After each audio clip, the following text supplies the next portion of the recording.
What's going on, guys? AJ back here with another ball review for you. Today we're going to be reviewing the Gremlin. Just got done drilling it on the press. I drilled it 5x5 by 2.5. It is summer, so I've been drilling balls a little bit on the weaker side just because there's so much built-in friction and the heat and humidity. With lower volume stuff we've been bowling on sport, I like to try to drill balls a little bit weaker in the summer just to give it a little bit more controllable shape. So really excited to see what this ball does. I've seen a lot of stuff online as to what this ball is going to do. I think it's going to be better than the Evoke Hysteria that I did the video on not too long ago, and I really like that ball. So if this ball is anything like that, it's going to be a hit. I can expect this ball to be really good on tour and really good on sport, house, anything you throw at it. I've been really impressed with the way Roto Grip has paired their lines, giving you like a top tier option, middle, and then go to something transition like with this Gremlin when the fronts are a little bit burned up, so you need to get something down the lane and still pack a punch at the end. So let's head out to the lanes, see how this thing rolls. I'll talk to you guys and we'll kind of see what we're seeing together. So let's talk numbers on this ball real quick. It has a 250 RG with a 058 differential and a mass bias of 0.010. So relatively decent numbers for a ball like this is kind of something I would expect as a transition piece like this that's asymmetric. I really like the fact that even with the 5x5 by 2.5 layout I put on it, it flares a decent amount, so I don't have to worry about if I miss it a little bit, it still is going to try to get around that corner and up the hill, whereas some of the other balls that I've drilled in this similar range, if you do that closer number with a lower flaring layout, it wants to just kind of flare over itself and it won't necessarily give you any flare rings, and it really puts you into a tight window. It's one thing that you guys should be cognizant of when you are laying out balls or when you're talking with your pro shop operator to what you want balls to do. It's very important to know what you want a ball to do. That way you can put it in your arsenal, do your arsenal, and make adjustments the way you need to.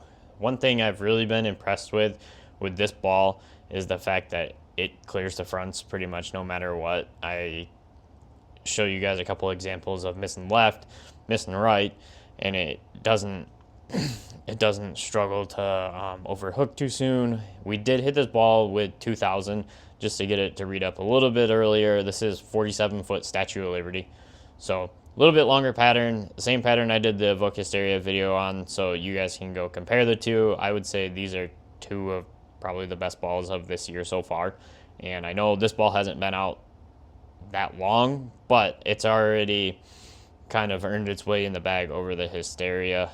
I don't know what it is with this core combo, but I felt like it was able to get all 10 out, whereas the Hysteria wanted to leave 9 pins, 10 pins, stuff like that. So you can kind of see, even after this has been burnt up on the right for probably 40 minutes before filming this, just to create hook, that it does not struggle when it hits that friction spot.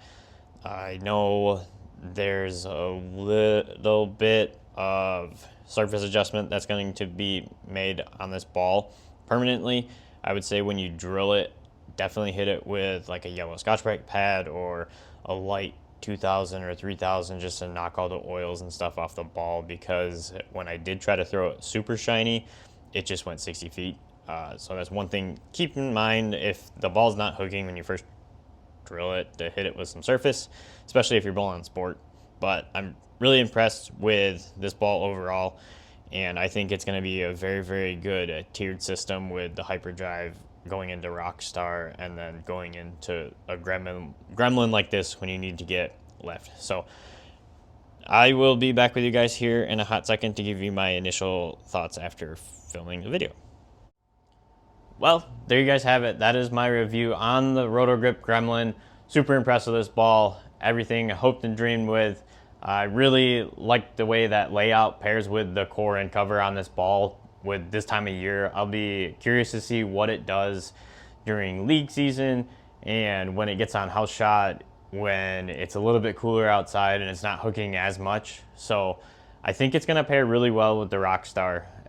If you guys remember the old Daredevil from like 7 years ago or so, this ball really reminds me of that. I felt like I could really throw it at the friction and get it back, and I think even on that 47-foot Statue of Liberty pattern that I just bowled on, that you can get left, throw it at the friction, and it's going to come around it. We did hit the ball with 2000. I don't know if I said that earlier, but we hit it with 2000 just to get it to read up a little bit earlier on what we were bowling on. I think out of box, I would hit it with at least a yellow Scotch-Brite pad. I like to use Scotch-Brite pads just to knock the initial shine and grease and grime off the balls when they come in. So if you're not doing that, it's something you should try on your next ball you drill. But all in all, I think this is going to be a really good piece for a lot of different styles. I've seen a lot of different people throw it in Royal Scott. So thank you guys for watching. Like, comment, subscribe. Let me know what balls you would like to see next. I know there's going to be a lot of releases coming up here shortly, so we'll be doing a couple more, and we'll just see which ones are going to be filling gaps, just because try not to drill a ton of stuff just because there's so many balls that are releasing right now. So if you have a ball you want to see me review, throw it down in the comments and I'll put it into consideration. So thank you guys for watching. I'll catch you in the next one.